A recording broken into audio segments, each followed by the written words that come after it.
नमस्कार मेरे बब्बर शेरों, मैं प्रिंस कुमार, आपका मेंटर, आपका कैरियर गाइड स्वागत करते हैं आपका अपना यूट्यूब चैनल आईटीटी आइकन में। तो साथियों, सभी को गुड इवनिंग, राधे राधे। कैसे हैं आप सब? आशा करता हूं कि स्वस्थ होंगे, बिल्कुल मस्त होंगे और अपने रन के तैयारी के लिए रणनीति को तैयार कर रहे होंगे। जैसा कि हम लोगों ने एक नया बैच, वो भी बिल्कुल फ्री बैच आप लोग के लिए लेकर आया है, अल्ट्रा 2.0 बैच। उसमें मैं आज हिंदी के क्लास लूंगा। तो मैं बता दूं, आज हिंदी का काव्य खंड का पहला चैप्टर गुरु नानक द्वारा रचित राम नाम बिनु बिरथे जगी जन्मा के बारे में हम लोग पढ़ेंगे। तो चलिए आज के क्लास को हम लोग स्टार्ट करते हैं। स्टार्ट करने से पहले मैं चाहता हूं कि अगर जितने भी बच्चों अभी चैनल को सब्सक्राइब नहीं किए हैं तो अभी जल्द ही सब्सक्राइब कर लीजिए। अगर अपने तमाम जितने भी मित्रगण हैं, दोस्त हैं, उसको शेयर नहीं किए होंगे तो जल्द ही शेयर करिए ताकि आज के क्लास को हम लोग स्टार्ट कर पाए। चलिए तो आज के हम लोग क्लास को फाइनली स्टार्ट करते हैं और आज का हम लोग क्लास 10th का काव्य खंड को स्टार्ट करने जा रहे हैं, जिसका टाइटल है राम नाम बिनु बिरथे जगी जन्मा, जो नर दुख में दुख नहीं माने। तो चलिए स्टार्ट करते हैं आगे। यहाँ पे राम नाम बिनु, बिनु मतलब होता है बिना, बिरथे का मतलब होता है व्यर्थ है, और जगी मतलब होता है जग संसार, जन्मा मतलब क्या होता है जन्म लेना। यानी कि कवि गुरु नानक के अनुसार जो व्यक्ति राम नाम का जप नहीं करता है तो उसको इस जग में, संसार में जन्म लेना क्या है, व्यर्थ है। और दूसरा पॉइंट ये पंक्तियां इनका कि जो नर दुख में दुख नहीं माने, यानी कि जो व्यक्ति, जो मनुष्य दुख में दुख नहीं मानता है, यानी दुख को दुख नहीं मानता है। तो चलिए हम लोग स्टार्ट करते हैं। तो सबसे पहले हम लोग देखेंगे राम नाम बिनु बिरथे जगी जन्मा का कवि परिचय। आप लोग ये आप लोग फोटो देख रहे होंगे, इनको आप लोग जानते होंगे ये कौन है। तो मैं आप लोग को बताने की जरूरत नहीं है क्योंकि इन्हीं का नाम है गुरु नानक। तो राम नाम बिनु बिरथे जगी जन्मा के कवि का क्या नाम है? गुरु नानक। अब बात आता है कि इनका जन्म कहाँ पे हुआ था। गुरु नानक का जन्म कब और कहाँ पे हुआ था? तो 1469 में जिला लाहौर के टालबंदी ग्राम में हुआ था। अगर आपसे कोई कहता है कि गुरु नानक का जन्म कब हुआ था तो 1469 ईस्वी में, कहाँ पे हुआ था? तो जिला लाहौर के टालबंदी ग्राम में हुआ था, जो कि अभी पाकिस्तान में पड़ता है। इनके पिता का नाम पूछा गया है एग्जाम में कि गुरु नानक के पिता का क्या नाम है? कालूचंद खत्री। इनकी माता का क्या नाम है? तृप्ता देवी। इनकी पत्नी का क्या नाम है? सुलक्षणी। कभी कभी ऐसा भी आता है कि सुलक्षणी कौन थी। अब ऑप्शन रहता है माता, पत्नी, बहन, तो यहाँ पे क्या हो जाएगा? पत्नी। तो अभी तक हम लोग जाने कवि परिचय में कि कवि का क्या नाम है? गुरु नानक। इनका जन्म कहाँ पे हुआ था? लाहौर में हुआ था, टलबंदी ग्राम में हुआ था, जो कि अभी पाकिस्तान में पलता है। इनके पिता का नाम कालूचंद खत्री है और माता के नाम तृप्ता देवी है और पत्नी का नाम सुलक्षणी है। चलिए आगे की ओर बढ़ते हैं और अगला है कि आता है प्रश्न कि सिख धर्म का प्रवर्तक किसने किया था। तो सिख धर्म का प्रवर्तक जब भी आपसे पूछा जाए तो बोलिएगा गुरु नानक, यानी गुरु नानक ने सिख धर्म का प्रवर्तक किए थे। अब बात आता है गुरु नानक का जो मुलाकात हुआ था मुगल के सम्राट, यानी मुगल सम्राट बाबर से हुई थी। तो यहाँ पे क्वेश्चन आता है कि गुरु नानक का भेंट या मुलाकात किससे हुआ था? तो बाबर से हुआ था। चलिए आगे की ओर बढ़ते हैं। अगला है कि इनकी भाषा क्या है? तो पंजाबी मिश्रित ब्रज भाषा है।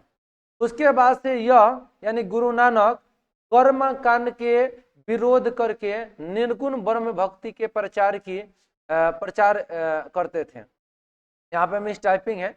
उसके बाद से इनकी रचना, तो इनके ये बहुत वीवीआई पॉइंट है, आता है कि निम्नलिखित में यह किसकी रचना है? ऑप्शन में दिया रहता है जौपूजी, आशा दीवार, रहीरास, सोहिला, इनमें से सभी। तो क्या हो जाएगा? इनमें से सभी। तो आपसे अगर कोई पूछेगा कि गुरु नानक की प्रमुख रचना कौन सी है, तो जपू जी, आशा दीवार, रहीरास और सोहिला।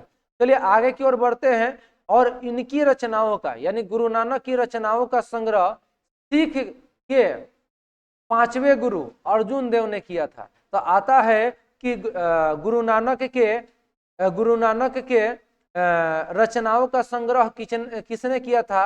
अर्जुन देव ने। अब अर्जुन देव कौन थे? तो सिख के पांचवें गुरु थे। सिख के पांचवें गुरु। अगर आपसे क्वेश्चन आता है कि सिख के पांचवें गुरु का क्या नाम है? अर्जुन देव। उसके बाद से अगर आपसे कोई कहता है कि गुरु नानक के रचनाओं का संग्रह किसने किया था? अर्जुन देव ने किया था। अब आता है किस ईस्वी में किया था? अगर जब सन आपसे पूछा जाएगा या ईस्वी पूछा जाएगा कि गुरु नानक के रचनाओं का संग्रह कब और किसने किया था, तो 1604 ईस्वी में अर्जुन देव ने किया था। समझ में आ गया? आप लोग को अगर नहीं समझ में आ रहा होगा तो कमेंट करते रहिएगा। समझ में आ गया ना? चलिए आगे की ओर बढ़ते हैं। अगला है कि इनकी रचना गुरु ग्रंथ साहिब नामक से प्रसिद्ध है। तो आता है कि गुरु नानक के जो रचना है किस ग्रंथ में है, किस ग्रंथ से नाम से जाना जाता है? तो गुरु ग्रंथ साहिबा के नाम से जाना जाता है। अब बात आता है गुरु नानक का कथन कबीर के कथन से मिलता है। तो आपसे पूछा जा सकता है कि गुरु नानक का कथन किससे मिलता है? तो कबीर के कथन से मिलता है। अब ये बहुत वीवीआई पॉइंट है कि आता है कि गुरु नानक किस धारा के कवि है? तो निर्गुण भक्ति धारा के कवि है। तो आपसे कोई कहेगा कि निर्गुण भक्ति धारा के कवि कौन है, चाहे प्रमुख कवि कौन है? तो गुरु नानक। और आपको मैं बता दूं कि सन 1539 में इन्होंने वाह गुरु करते हुए अपने प्राण त्याग दिए थे। और यहाँ पे एक बात आया था सिख के पांचवें गुरु वगैरह के बारे में, तो मैं बता दूं कि जो सिख के प्रथम गुरु कौन थे? तो गुरु नानक थे। और एक वीवीआई क्वेश्चन पूछता है कि गुरु नानक का जो जन्म हुआ था तो उसको किस नाम से जाना जाता है? तो नानकाना साहब के नाम से जाना जाता है। नानकाना साहब के नाम से जाना जाता है। अब कोई कहेगा कि सिख के, अब आपसे कोई कहेगा कि सिख के पांचवें गुरु कौन थे? तो अर्जुन देव थे। अर्जुन देव थे। उसके बाद से अर्जुन देव ने क्या किए थे? तो 1604 ईस्वी में गुरु नानक की रचनाओं का क्या किए थे? संग्रह किए थे। अब किस ग्रंथ में किए थे? तो गुरु ग्रंथ साहिब नामक ग्रंथ में क्या किए थे? संग्रह किए थे। अब आपसे बात आएगा कि सिख के 10वें गुरु कौन है? तो सिख के 10वें गुरु गुरु गोविंद सिंह है। गुरु गोविंद सिंह है। अब मैं बता दूं कि गुरु गोविंद सिंह सिख के 10वें गुरु है और इनका जो जन्म कहाँ पे हुआ था? यही पटना में हुआ था। इनका जो जन्म स्थान है गुरुद्वारा के नाम से जाना जाता है। गुरुद्वारा के नाम से जाना जाता है। और यह सिखों के लिए प्रमुख पर्यटक स्थल भी माना जाता है गुरुद्वारा, जो कि पटना में है। तो अभी हम लोग जाने इनके बारे में कि राम नाम बिनु बिरथे जगी जन्मा के कवि कौन है? तो गुरु नानक है।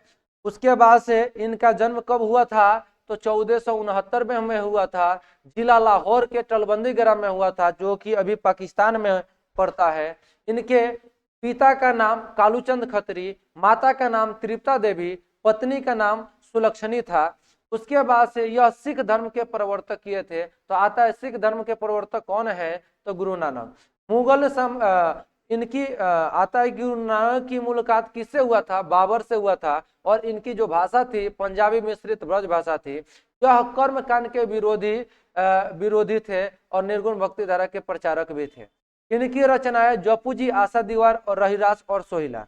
एक और यहाँ पे पॉइंट आता है कि वर्णाश्रम एंड कर्म कांड के कौन विरोधी थे? आपसे जब भी अगर पूछा जाएगा कि वर्णाश्रम और कर्म कांड के विरोधी कौन थे, तो आप जरूर टिक मारिएगा गुरु नानक। बहुत बार ये एग्जाम में पूछा भी गया है कि वर्णाश्रम और कर्मकांड के विरोधी कौन थे, तो आप लोग क्या मानिएगा, गुरु नानक, गुरु नानक। अब बात आता है इनकी जो रचनाएं हैं, जपू जी, आशा दीवार, रहीरास और सोहिला है। और इनकी रचनाओं का संग्रह अर्जुन देव ने किया था। यह सिख के 5वें गुरु थे, 1604 ईस्वी में किए थे। और जिस ग्रंथ में उन्होंने किए थे उस ग्रंथ का नाम है गुरु ग्रंथ साहिब। और गुरु नानक के कथन कबीर के कथन से मिलता है। और यह निर्गुण भक्ति धारा के एक प्रमुख कवि है। और इनका जो मृत्यु है 1539 ईस्वी में, वाह गुरु कहते हुए इन्होंने अपना प्राण त्याग दिए। तो उसके आगे हम लोग देख लिए के पहला गुरु, 5वें गुरु, सिख के 10वें गुरु। अब हम लोग चलते हैं कविता परिचय की ओर। मैं आपको बता दूं, कविता परिचय के बारे में थोड़ा सा बता देता हूं, तब मैं पंक्ति की ओर आगे बढ़ूंगा। आप लोग को अगर डाउट है तो कमेंट करते रहिए। अगर वीडियो अच्छा लग रहा है तो सभी क्लास 10th के जितने भी बच्चे तैयारी कर रहे हैं सबको वीडियो शेयर आप लोग करिए और लाइक करते रहिए वीडियो को, और सब्सक्राइब अधिक से अधिक आप लोग करिए। चलिए आगे की ओर बढ़ते हैं। और पाठ परिचय के बारे में हम लोग देखेंगे कि इस कविता में, कहानी नहीं होगा सॉरी, ये तो कविता है। इस कविता में गुरु नानक के 2 महत्वपूर्ण पद प्रस्तुत है। प्रथम जो पद है इसमें बाहरी वेशभूषा, पूजा पाठ और कर्मकांड के स्थान पर सरल सच्चे हृदय से राम नाम के कीर्तन पर बल देता है। तो आता है क्वेश्चन, क्या कोई पूछ सकता है कि गुरु नानक के प्रथम पद में किस पर बल दिया गया है? तो आप लोग बोलिएगा पहला पद में बाहरी वेशभूषा, पूजा पाठ, कर्मकांड के स्थान पर सच्चे हृदय से राम नाम के कीर्तन पर बल दिया गया है। यहाँ पे थोड़ा सा बोल हो गया है, बल होगा। अब दूसरा पद में सुख दुख में एक समान उदासीन रहने हुए मानसिक दुर्गुणों से ऊपर उठकर अंतःकरण की निर्मलता हासिल करने पर जोर दिया गया है। तो यानी कि इस कविता में हम लोग 2 पद पढ़ेंगे। पहला पद है राम नाम बिनु बिरथे जगी जन्मा, और जो द्वितीय पद है वो है जो नर दुख में दुख नहीं माने। तो पहला पद में इसमें बाहरी जितने भी कर्म कांड है, वेशभूषा है, पूजा पाठ है, उसको खंडन करते हैं और राम नाम के कीर्तन पर बल देते हैं। और द्वितीय जो पद है उसमें यानी मनुष्य को सुख दुख में समान रहने पर बल देते हैं, जोर देते हैं। और संत कवि गुरु की कृपा प्राप्त कर इस पद में गोविंद से एकाकार होने की प्रेरणा भी देते हैं। तो चलिए अब हम लोग आगे पंक्ति की ओर बढ़ते हैं। और पंक्ति है, आप लोग ध्यान दीजिएगा कि राम नाम बिनु बिरथे जगी जन्मा, यानी कि राम नाम, बिनु मतलब क्या होता है? बिना। बिरथे मतलब क्या होता है? व्यर्थ है। जगी मतलब क्या? संसार। जन्मा मतलब क्या होता है? जन्म लेना। यानी कि राम नाम बिनु, यानी कि राम नाम के बिना इस संसार में जन्म लेना क्या है? व्यर्थ है।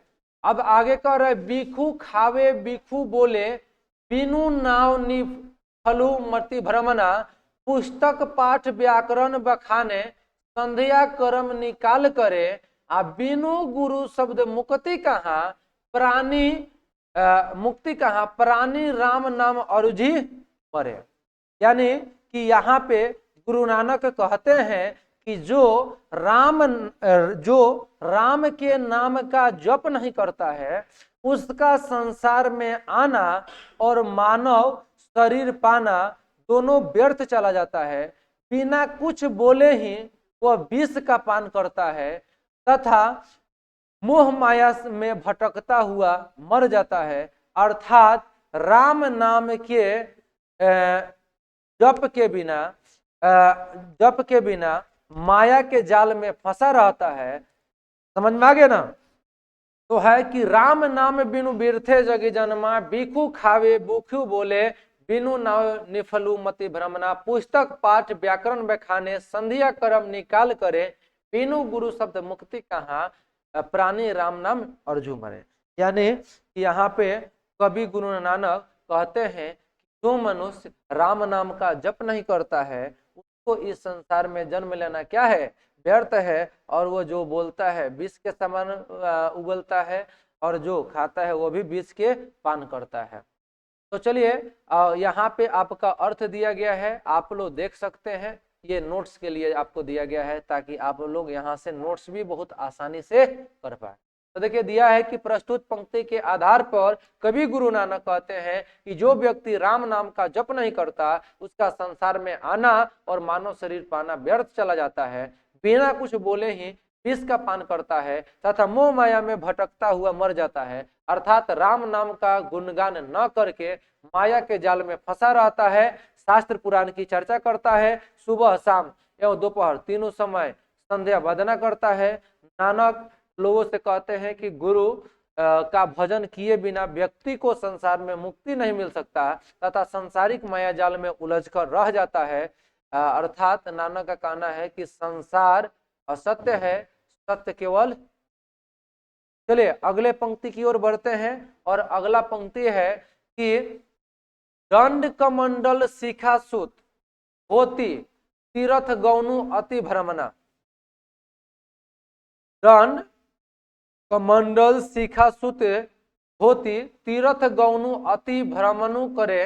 राम नाम बिनु शांति न आवे जपी हरि हरि नाम सुपरि परो।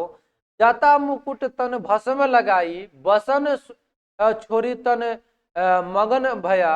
आ जेते जिय जंत जल थल महितल जत्र तत्र तू सरब जिय। आ गुरु प्रसाद राखिले जन कोई हर रस नामक घोल पिय। यानी कवि कह रहे हैं कि जो व्यक्ति राम नाम का जप नहीं करता है वो दंड कमंडल धारण कर ले, दंड कमंडल धारण कर ले, शिखा सूत धारण कर ले, तीर्थ यात्रा पर चले जाए, लेकिन राम नाम का के बिना जीवन में शांति नहीं मिलती है। भगवान का नाम लेकर पैर पूजाते हैं, वे अपने को संत कहलाने के लिए जाटा बढ़ा लेते हैं, मुकुट जाता मुकुट बनाकर करते हैं, शरीर में राख लगा लेते हैं, भस्म जिसको आप लोग भस्म कहते हैं, वस्त्रों को त्याग कर नग्न वस्त्र हो जाते हैं। संसार में जितने जीव जंतु है उन जीवों में जन्म लेते रहते हैं। ध्यान में रखकर नानक ने राम नाम का घोल पी लिया ताकि माया रूपी संसार से मुक्ति। तो चलिए इसका अर्थ की ओर देखते हैं। इसका अर्थ है कि प्रस्तुत पंक्ति के आधार पर कवि गुरु नानक आगे कहते हैं कि कमंडल, डंडा, शिखा, जनेऊ, गेरुआ वस्त्र धारण करके तीर्थ यात्रा पर जाता है, लेकिन राम नाम लिए बिना जीवन में शांति नहीं मिलता है। भगवान का नाम लेकर पैर पूजाते हैं, वे अपने को संत कहलाने के लिए जटा को मुकुट बनाकर शरीर में राख लगाकर वस्त्रों को त्याग कर नग्न वस्त्र हो जाते हैं। संसार में जितने जीव जंतु है उन जीवों में जन्म लेते रहते हैं। इसलिए लेखक कहते हैं कि भगवान की कृपा को ध्यान में रखकर नानक ने राम नाम का घोल पी लिया ताकि माया रूपी संसार से मुक्ति। तो अभी तक हम लोग आपके कविता का प्रथम पद राम नाम बिनु तीर्थे जगी जन्मा के बारे में पढ़ रहे थे। इसमें अगर आप डाउट है तो जरूर कमेंट करिए ताकि हम आगे बढ़ पाए। तो इसमें दो गो बार में इसको ये हम लोग कंप्लीट कर लिए। अब चलते हैं हम लोग द्वितीय पद की ओर आगे बढ़ते हैं। द्वितीय पद का हेडलाइन था जो नर दुख में दुख नहीं माने। तो चलिए इसको हम लोग समझने की प्रयास करते हैं। दिया है कि जो नर दुख में दुख नहीं माने, अर्थात कहने का मतलब कि जो मनुष्य दुख को दुख नहीं, जो नर दुख में दुख नहीं माने मतलब क्या? नर मतलब मनुष्य, जो मनुष्य दुख को दुख मानता ही नहीं। अब कह रहे हैं कि सुख स्नेह और भय नहीं जाके कंचन माटी जाने, आ नहीं निंदा नहीं स्तुति जाके लोभ मोह अभिमाना हरस शोक ते रहे नियारो नहीं मान अपमाना। आ आशा मनसा सकल त्यागी के जग के ते रहे निराशा। यानी गुरु नानक कहते हैं जो मनुष्य दुख को दुख नहीं मानता है, जो मनुष्य दुख को दुख नहीं मानता है, उसके पास से सुख सुविधा के प्रति कोई मोह नहीं है, सुख सुविधा के प्रति कोई मोह नहीं है, और न ही किसी प्रकार का भय है यानी डर है, और जो दूसरे के कंचन को, कंचन मतलब क्या होता है माटी, सॉरी कंचन मतलब होता है सोना, यानी कि जो दूसरे के सोने को माटी समझता है, और जो किसी की निंदा से न घबराता है, न स्तुति से या प्रशंसा सुनकर इठलाता है, जो न यदि प्रशंसा सुन के इठलाता है, और जिनके पास क्या हो, न तो लोभ हो, न तो मोह हो, और न ही अभिमान। अभिमान मतलब क्या होता है, घमंड हो। यानी इसको बोल सकते हैं जो लालच प्रेम और घमंड से दूर हो, जो खुशी, हर्ष मतलब क्या होता है खुशी, यानी जो सुख मतलब क्या होता है दुख, जो खुशी और दुख में भी एक समान रहता है, न ही मान अपमान और न ही मान अपमान। यानी कि जो व्यक्ति जो लालच प्रेम और घमंड से दूर है, जो खुशी और दुख दोनों को एक जैसा रहता है, जिसके लिए मान और अपमान दोनों बराबर है, जो अपने आशा मनसा सकल त्यागी के जगते रहो निराशा, जो अपने अभिलाषा को त्याग कर सांसारिक चमक दमक से दूर रहता है। तो इसका अर्थ हम लोग देखते हैं आगे क्या है कि प्रस्तुत पंक्ति के आधार पर कवि गुरु नानक कहते हैं कि जो मनुष्य दुख को दुख नहीं मानता, जिससे सुख सुविधा के प्रति कोई मोह नहीं है, कोई मोह नहीं है, और न ही किसी प्रकार का डर है, जो दूसरे के सोना को मिट्टी जैसा समझता है या मानता है, जो किसी की निंदा से न तो घबराता है और न ही प्रशंसा से इठलाता है या गौरवान्वित महसूस करता है, जो लालच प्रेम घमंड से दूर रहता है, जो खुशी और दुख दोनों में एक जैसा रहता है, जिसके लिए मान अपमान दोनों बराबर है, वो मान अपमान में इठलाता वगैरह नहीं है, घबराता भी नहीं है, जो अपने सभी अभिलाषा को त्याग कर सांसारिक चमक दमक से दूर रहता है। तो अभी जो नर दुख में दुख नहीं मानने का अर्थ इतना पढ़े लोग, उसका यही है कि जो मनुष्य दुख को दुख नहीं मानता है, जिसे सुख सुविधा के प्रति कोई मोह नहीं है और न ही किसी प्रकार का डर है, जो सोने को मिट्टी जैसा मानता है, जो किसी की निंदा से न तो घबराता है न ही प्रशंसा सुनकर गौरवान्वित होता है, जो लालच प्रेम और घमंड से दूर है, जो खुशी और दुख दोनों में एक समान रहता है, जिसके लिए मान अपमान दोनों बराबर है, जो अपने सभी अभिलाषा को त्याग कर संसारिक चमक दमक से दूर रहता है। चलिए आगे की ओर अगला पंक्ति की ओर बढ़ते हैं। आप लोग जरूर बताइएगा कि क्लास कैसा लग रहा है। अगर क्लास में किसी भी प्रकार का आपका प्रॉब्लम होता है तो जरूर आप लोग पूछिए, और आप लोग अपने जितने भी दोस्त हैं उसको शेयर करना और लाइक करते चलिए। चलिए आगे हम लोग बढ़ते हैं। अगला पंक्ति दिया है कि काम क्रोध जही परसे नहीं, तेहि घट ब्रह्म निवासा, आ गुरु कृपा जेहि नर पे किन्हि, तिन्ह यह जुगाति पिछाने, आ नानक लेन भयो गोविंद सो ज्यों पानी संग पानी। यानी कह रहे हैं कि इसके पहले वाला पंक्ति में को हम लोग थोड़ा सा याद करेंगे तो ये अर्थ समझ में आएगा। इसके पहले वाला पंक्ति यही कह रहा था कि जो मनुष्य दुख में को दुख नहीं समझता है, यानी जो मनुष्य दुख को दुख नहीं समझता है, जिसने काम और इसके पहले वाले पंक्ति की ओर हम लोग थोड़ा सा आगे बढ़ते हैं।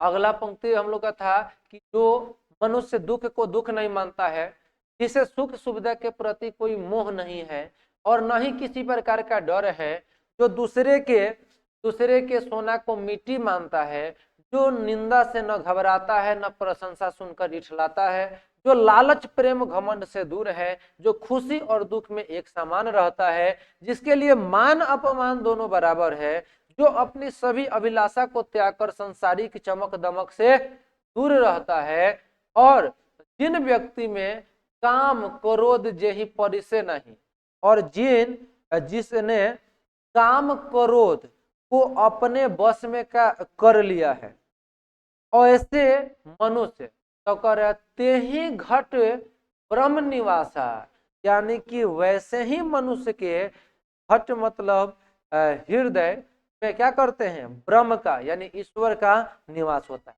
तो यहाँ पे एक मोस्ट इंपोर्टेंट क्वेश्चन बनता है कि ब्रह्म का निवास किसके अंदर होता है। तो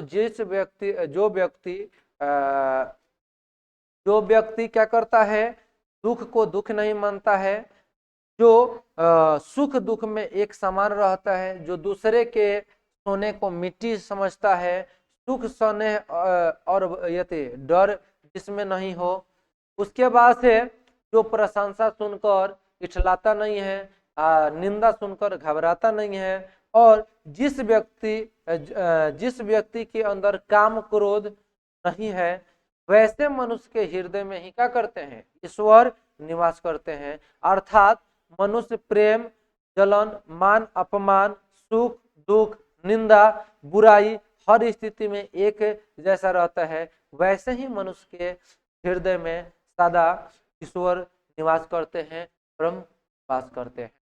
अब कह रहे हैं कि गुरु कृपा जेहि नर पे की नहीं, यानी कि गुरु नानक कहते हैं कि जिस मनुष्य पर ईश्वर की कृपा होती है, गुरु कृपा जेहि नर पे की नहीं, यानी कि जिस मनुष्य पे गुरु की ईश्वर की कृपा होती है, वो कि नहीं तिनह यह जुगाती पिछानी, वह संसारी चमक दमक से अपने आप को से क्या हो जाते हैं, मुक्ति पा जाते हैं। क्या हो जाते हैं, मुक्ति पा जाते हैं।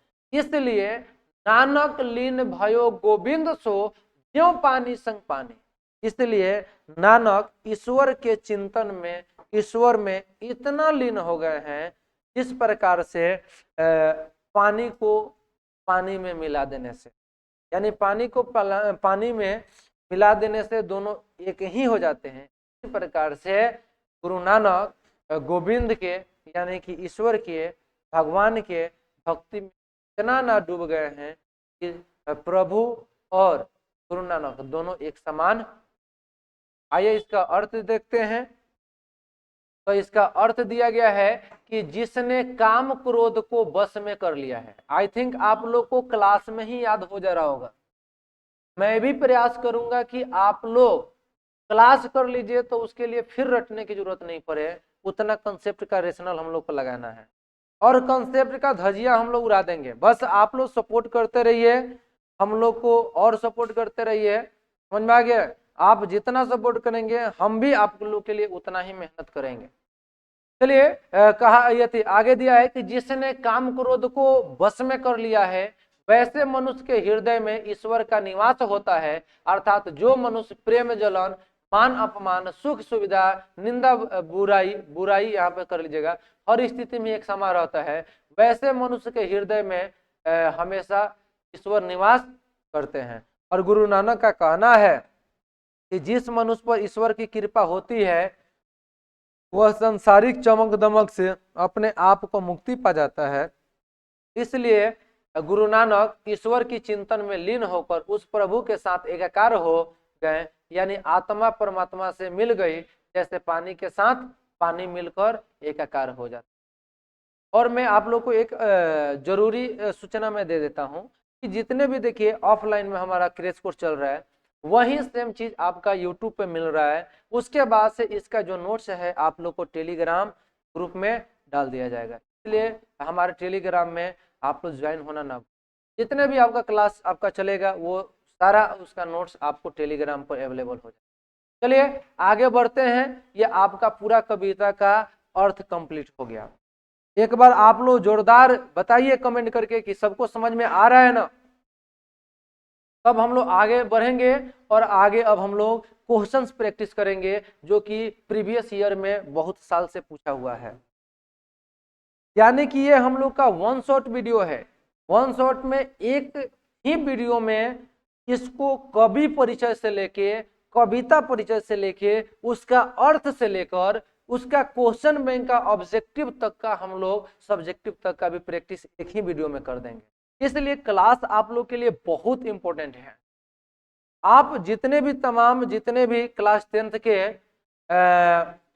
प्रिपरेशन करने वाले बच्चों हैं उसको शेयर करना ना।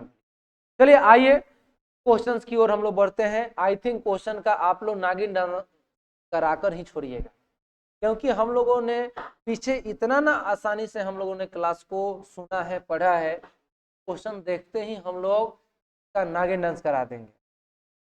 चलिए देखते हैं। आगे दिया है कि गुरु नानक का जन्म कब हुआ था। ऑप्शन दिया है 1459 में, 1458 में, 1469 में, 1478 में। आप लोग क्या है कि अंदर पढ़े हैं तो हमारे क्वेश्चंस को डिफाइन करने से पहले आप लोग आंसर कमेंट करिए। हालांकि मैं तो इसका आंसर बताऊंगा, लेकिन आप लोग भी जरूर कमेंट करते रहिए। चलिए आगे बढ़ते हैं। तो देखिए क्वेश्चन था कि गुरु नानक का जन्म कब हुआ था। तो मैं शुरू में ही बताया था कि गुरु नानक का जो जन्म था 1469 ईस्वी में तलबंदी ग्राम जिला लाहौर पाकिस्तान में हुआ था। यानी इसका राइट ऑप्शन हो जाएगा 1469। आगे की ओर बढ़ते हैं। अगला प्रश्न है गुरु नानक का जन्म स्थल को किस नाम से जाना जाता है। यानी जो गुरु नानक थे उनके जन्म स्थल को किस नाम से जाना जाता है। तो लाहौर के नाम से जाना जाता है, कि गुजरात के नाम से जाना जाता है, कि ननकाना साहब के नाम से जाना जाता है, कि पाकिस्तान के नाम से जाना। तो मैंने बताया था कि गुरु नानक के जन्म स्थल को ननकाना साहब के नाम से जाना जाता है। समझ में आ गया ना। अभी लाहौर पाकिस्तान में। तो इसका राइट आंसर हो जाएगा ऑप्शन नंबर। चलिए आगे बढ़ते हैं। हरिरस किसकी रचना है। घनानंद का, गुरु नानक का, रसखान का, गुरु गोविंद सिंह। तो हरिरस किसका रचना है। तो इसका राइट आंसर हो जाएगा option number B, Guru Nanak. आगे के क्लास जो आप लोग उतना शिद्दत से पढ़े हैं उसका बेनिफिट लग रहा होगा। क्वेश्चंस को देखते ही इसका आंसर आपके सामने याद हो जा रहा होगा। यही तो खासियत है क्लास का, वन शॉट वीडियो का। एक ही क्लास में आप लोग पढ़े, एक ही क्लास में इसका नागिन डांस कराइए। चलिए अगला क्वेश्चन है। अगला क्वेश्चन है कि सिख के प्रथम गुरु के नाम से किसे जाना जाता है। यानी कि सिख के प्रथम गुरु कौन थे। ऑप्शन दिया है गुरु गोविंद सिंह, गुरु नानक, रसखान, घनानंद। तो सिख के प्रथम गुरु का क्या नाम था। तो आप लोग बताइए, कमेंट करिए। तो सिख के प्रथम जो गुरु थे उनका जो नाम था गुरु नानक, गुरु गोविंद सिंह नहीं। गुरु गोविंद सिंह आपका सिख का 10वें गुरु थे, इसलिए इसका राइट आंसर हो जाएगा ऑप्शन नंबर बी। चलिए आगे की ओर बढ़ते हैं और अगला प्रश्न हम लोग देखेंगे कि गुरु गोविंद सिंह का जन्म स्थल कहाँ है। गुरु गोविंद सिंह का, गुरु नानक का नहीं पूछ रहा है, गुरु गोविंद सिंह का पूछ रहा है। इसमें बच्चे कंफ्यूज रहते हैं गुरु नानक और गुरु गोविंद सिंह में। तो गुरु नानक का जब बात आया तो लाहौर तलबंदी ग्राम याद रखिएगा, ननकाना साहब। और गुरु गोविंद सिंह का जब बात आएगा तो डायरेक्ट याद रखिएगा पटना, जिसको हम लोग गुरुद्वारा के नाम से भी जाना जाता है। जिसे इसलिए इसका राइट आंसर हो जाएगा ऑप्शन नंबर बी। समझ में आ रहा है। क्लास कैसा लग रहा है आप लोग कमेंट करते रहिए, कमेंट में कंजूसई नहीं करिए, ठीक है। चलिए आगे की ओर बढ़ते हैं, चलते हैं। अगला प्रश्न है आपका वाणी का विष के समान। यानी देखिए यहाँ पे मिस टाइपिंग है, थोड़ा सुधार लीजिएगा। वाणी कब विष के समान हो जाता है। वाणी कब विष के समान हो जाता है। तो ऑप्शन दिया है राम नाम के बिना, ज्ञान के बिना, तीर्थ यात्रा के बिना, इनमें से कोई नहीं। तो इसका राइट आंसर हो जाएगा ऑप्शन नंबर ए, राम नाम के बिना। यानी जो व्यक्ति राम नाम का जप नहीं करता है उसका जो वाणी है वो विष के समान हो जाता है। इसलिए राइट आंसर हो जाएगा ऑप्शन नंबर ए। चलिए आगे की ओर बढ़ते हैं। अगला है कि सिख धर्म का प्रवर्तक किसने किया था। सिख धर्म का प्रवर्तक किसने किया था? ऑप्शन दिया है रसखान, प्रेम घन, गुरु नानक, गुरु गोविंद सिंह। तो सिख धर्म का जो प्रवर्तक थे, हम लोग पढ़े थे स्टार्टिंग में, गुरु नानक ने किया था, इसलिए इसका राइट आंसर हो जाएगा ऑप्शन नंबर सी। और एक बात याद रखिएगा कि सफलता एक दिन में नहीं मिलता है, समझ रहे हैं ना? सफलता एक दिन में नहीं मिलता है, पर एक दिन जरूर मिलता है, और उसी दिन को याद करते हुए मेहनत इतनी खामोशी से करो कि सफलता शोर मचा दे। और डीजे तो भाई साहब पड़ोसी के घर के सामने ही बजेगा, और पड़ोसी से बोल देना तुम जलन बरकरार रखो, हम जलवा बरकरार रखेंगे। और जिस दिन आप टप करके जाओगे तो जिसने कहा था कि आपसे नहीं होगा, तो उनका जो मुंह है बन जाएगा, और वो एक ही को बात कहेंगे, बरसाओ फूल मेरा महबूब आया है, टप करके आया है, बिहार बोर्ड में टप करके आया है। तो हम लोग टप करने के लिए पढ़ रहे हैं, पूरा आग लगा दीजिए, क्योंकि यही समय है जो कि आप लोग को एक अलग पहचान देगा कुछ दिनों के बाद। तो चलिए आगे की ओर बढ़ते हैं, और अगला पंक्ति है आप लोग के लिए कि गुरु नानक की रचना है।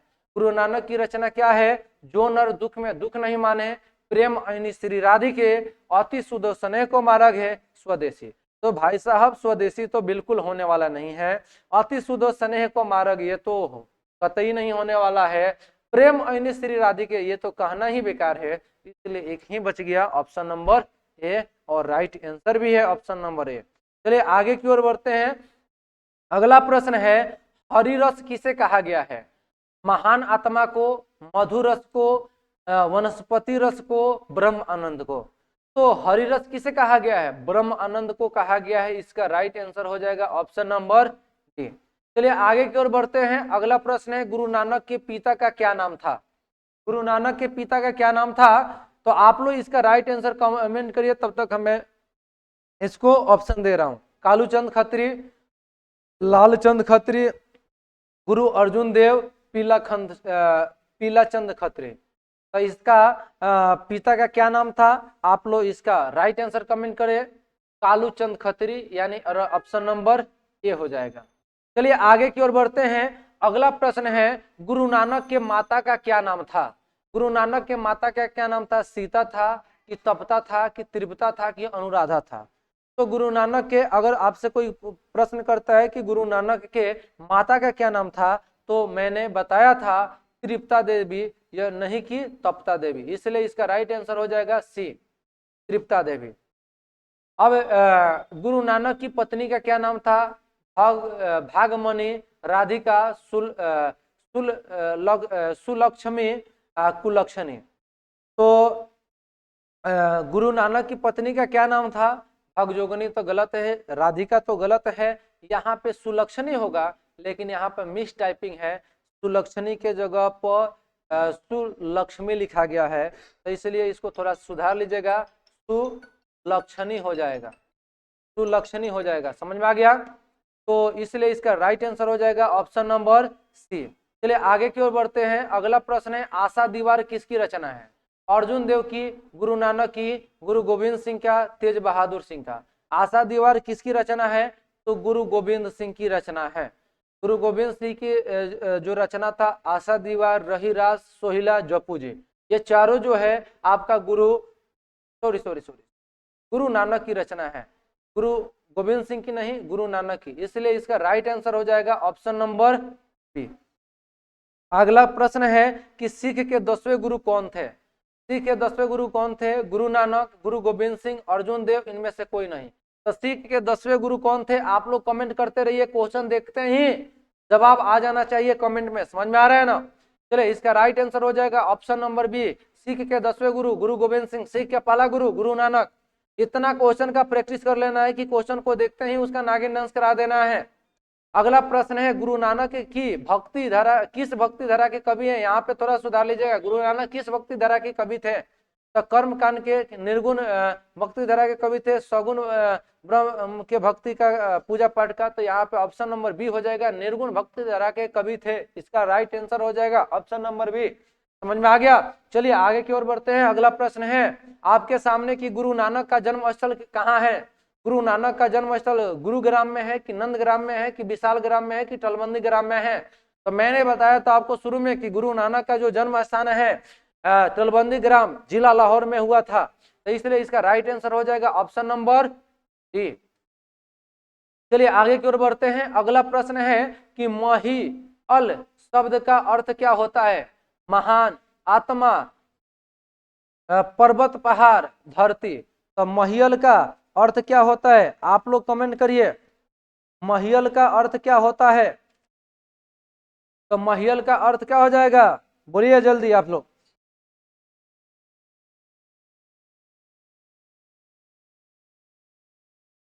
चलिए, हाँ बहुत सारे बच्चे ने इसका राइट आंसर किया है, डी हो जाएगा धरती। महियल शब्द का अर्थ क्या होता है? धरती। आगे की ओर बढ़ते हैं। अगला, गुरु नानक के रचनाओं का संग्रह का क्या नाम है? ऑप्शन दिया है ननकाना साहब, वह गुरु, गुरु ग्रंथ साहिब, इनमें से कोई नहीं। गुरु नानक के रचनाओं का संग्रह का क्या नाम है? Guru Granth Sahib, Guru Granth Sahib, option number C. चलिए आगे की ओर बढ़ते हैं। अगला प्रश्न है, गुरु नानक की रचनाओं का संग्रह किस वर्ष हुआ? 1603 में, 1604 में, 1605 में, 1606 में। तो गुरु नानक की रचनाओं का संग्रह 1604 ईस्वी में हुआ। किसके द्वारा किया गया? अर्जुन देव के द्वारा। अर्जुन देव कौन थे? सिख के 5वें गुरु थे। चलिए आगे की ओर बढ़ते हैं। अगला प्रश्न है, किस मुगल सम्राट ने गुरु नानक से भेंट की? बाबर, अकबर, शाहजहां, औरंगजेब। तो बाबर ने। इसका राइट आंसर क्या हो जाएगा? Option number A, Babar. चलिए आगे बढ़ते हैं। अगला प्रश्न है आपके सामने कि गुरु नानक के रचनाओं का संग्रह किसके द्वारा किया गया? ऑप्शन दिया है गुरु गोविंद सिंह के द्वारा, गुरु अर्जुन देव के द्वारा, वेद व्यास के द्वारा, ज्ञान देव के द्वारा। तो इसका राइट आंसर क्या हो जाएगा? गुरु अर्जुन देव के द्वारा ही गुरु नानक के रचनाओं का संग्रह किया गया, इसलिए इसका राइट आंसर हो जाएगा ऑप्शन नंबर बी। चलिए आगे की ओर बढ़ते हैं। सब बच्चे को जोड़ दीजिए, समझ में आ रहा है ना? गुरु नानक क्या कहते हुए प्राण त्याग दिए? तो राज राज कि वाह गुरु कि हे गुरु कि हे प्रभु।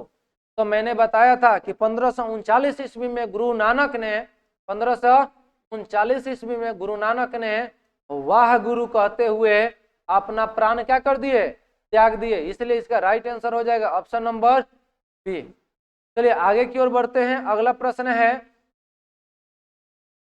कि गुरु नानक के पद किस भाषा में रचित है? पंजाबी मिश्रित ब्रजभाषा, हिंदी मिश्रित ब्रजभाषा, तमिल मिश्रित ब्रजभाषा, इनमें से कोई नहीं। तो इसकी जो भाषा था पंजाबी मिश्रित ब्रजभाषा, ऑप्शन नंबर क्या हो जाएगा? ए हो जाएगा। चलिए आगे की ओर बढ़ते हैं। अगला प्रश्न है कि नानकाना साहब कहाँ अवस्थित है? नानकाना साहब कहाँ अवस्थित है? पाकिस्तान में, नेपाल में, चीन में, भारत में। तो अभी पाकिस्तान में स्थित है, ऑप्शन नंबर ए हो जाएगा। आगे की ओर बढ़ते हैं और अगला प्रश्न है आपके सामने कि गुरु नानक ने किसे सम्मान दिया? यहाँ पे किसे सम्मान दिया? तो कविता को, पुरुषों को, स्त्रियों को, इनमें से कोई नहीं। तो गुरु नानक ने किसे सम्मान दिया भाई साहब? तो स्त्रियों की।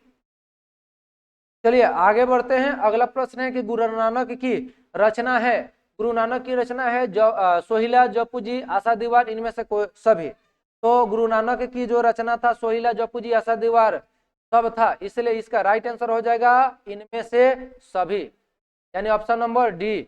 आगे की ओर बढ़ते हैं। अगला प्रश्न है आपके सामने रहीरास। रहीरास किसकी रचना है? कबीर की, गुरु नानक की, रहीम की, रसखान की। तो क्या हो जाएगा? Guru Nanak, option number D हो जाएगा। आगे की ओर बढ़ते हैं। अगला प्रश्न है सिख के 5वें गुरु कौन है? गुरु गोविंद सिंह, गुरु नानक, अर्जुन देव, घनानंद। कौन है?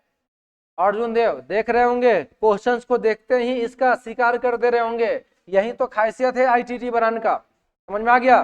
क्वेश्चन को देखते ही इसका स्वीकार कर दीजिए, और जब भी आप एग्जाम में देने जाइए, एग्जाम में बैठिए, जैसे ही एग्जामिनर आपको कॉपी देगा, क्वेश्चन पेपर देगा, तो आप देखते ही उसका नागिन डांस करा दीजिए, तब हमारा मेहनत सार्थक होगा।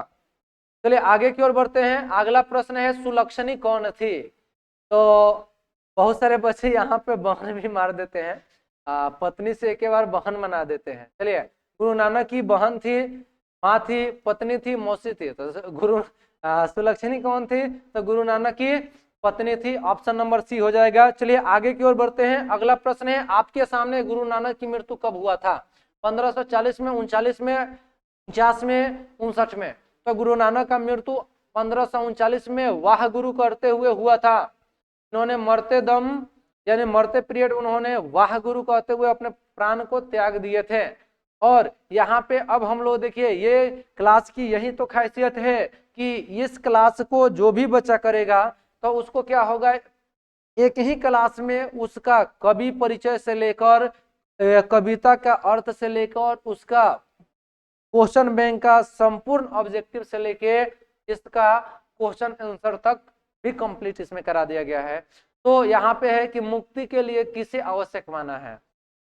क्वेश्चन दिया गया है कि 2021 में पूछा गया क्वेश्चन है कि मुक्ति के लिए किसे आवश्यक माना गया है। तो मुक्ति के लिए राम नाम के जप को क्या किया गया है, आवश्यक माना गया है। इसको मैं लिखूंगा नहीं, बस इसको किया हूं कि ताकि उतना हम लोग पढ़े हैं तो एक बार क्वेश्चन आंसर भी देख लेंगे 2 मार्क्स वाला, ताकि आप लोग से एग्जाम में छूटे नहीं। तो मुक्ति के लिए किसे आवश्यक माना गया है, तो राम नाम का जप का को आवश्यक माना गया है। आगे है वाणी कब विष के समान हो जाती है। तो आप लोग लिख लीजिएगा, प्रस्तुत पाठ के आधार पर गुरु नानक कहते हैं कि जब कोई व्यक्ति राम नाम का जप नहीं करता है तो उसकी वाणी होती है विष के समान हो जाती है। ये आपका मस्ट VBI क्वेश्चन है, 2019 में पूछा गया है। चलिए आगे की ओर बढ़ते हैं और अगला प्रश्न है कि हरि रस से कवि का क्या अभिप्राय है। क्वेश्चन है कि हरि रस से कवि का क्या अभिप्राय है। तो इसका आंसर होता है, बहुत VBI है, जब भी तनी सा भारी में ये क्वेश्चन आएगा ना, सबसे पहला तो आपका क्वेश्चन आता है कि वाणी कब इसके समान हो जाती है, मस्ट VBI क्वेश्चन है। उसके बाद से कभी किसके बिना जगत में जन्म लेना व्यर्थ मानते हैं, शायद आगे क्वेश्चन होगा। लेकिन हरिरस से कवि का क्या अभिप्राय है, ये भी आपका मस्ट VBI क्वेश्चन है। देख लीजिए 2019 में पूछा भी गया है। तो जब भी आएगा कि हरिरस से कवि का क्या अभिप्राय है, तो बोलिएगा कवि राम नाम की महिमा का बखान करते हुए कहते हैं कि भगवान के नाम से बढ़कर अन्य कोई धर्म साधना नहीं है। भगवत कीर्तन यानी भगवान का कीर्तन प्राप्त परम आनंद हरिरस कहा गया है। यानी कि राम नाम से जो परम आनंद मिलता है, यानी कि हरि के कीर्तन से, भगवान के कीर्तन से जो आनंद मिलता है उसी को ही हरिरस कहा गया है। चलिए आगे की ओर बढ़ते हैं और अगला है, ये भी आपका मस्ट VBI क्वेश्चन है भाई साहब कि कभी किसके बिना जगत में जन्म लेना व्यर्थ मानते हैं। इसको भी मार दीजिए VBI, और मजा तो तब आएगा जब आप लोग जाएंगे एग्जाम देने और सारा रसगुल्ला जैसे टपक जाएगा ये सारी क्लास में। कभी किसके बिना जगत में जन्म लेना व्यर्थ मानते हैं, तो बोलिएगा कभी गुरु नानक कहते हैं कि जो व्यक्ति राम नाम का जप नहीं करता है उसको इस संसार में जन्म लेना क्या है, व्यर्थ मानते हैं। ये आपका देख लीजिए 2016 में भी पूछा गया, 2022 में भी पूछा गया है। चलिए आगे बढ़ते हैं। जो नर दुख में दुख नहीं माने कविता का भावार्थ लिखे। ये आपका 5 मार्क्स में ये सब आता है। 5 मार्क्स में क्या होता है, कोनो पंक्ति देगा उसका कहेगा भावार्थ लिखे चाहे अर्थ स्पष्ट करे। तो इसका सारा का मैंने अर्थ आपको पहले आपको क्लास में मिलेगा, थोड़ा सा पीछे जाइएगा आप देखिएगा सारा का पंक्ति वाइज अब मैंने अर्थ किया है। तो इसका अर्थ हो जाएगा, प्रस्तुत पंक्तियां पांच पुस्तक गोदली भक्तों से लिया गया है, जिसका कभी गुरु नानक कहते हैं कि जो मनुष्य दुख को दुख नहीं मानता है। समझ में आ गया ना, ये सारे पंक्ति को आप लोग लिख लीजिएगा, इसका आंसर हो जाएगा। चलिए, तो वीडियो कैसा लगा, क्लास कैसा लगा, आप सब जरूर कमेंट करेंगे। और मेरे को पूरा आशा विश्वास है कि आप लोग को ये क्लास बहुत अच्छा लगा होगा। तो आप लोग इसको सब्सक्राइब चैनल को करते रहिए, शेयर करते रहिए, और जितने भी तमाम दोस्त हैं सबको भेज दीजिए ताकि उनको भी इस बैच का बेनिफिट मिल सके। तो आज के लिए रहने देते हैं। तो तब तक के लिए हंसते रहिए, मुस्कुराते रहिए, गाते रहिए। फिर मिलते हैं छोटे से ब्रेक के बाद। जय हिंद।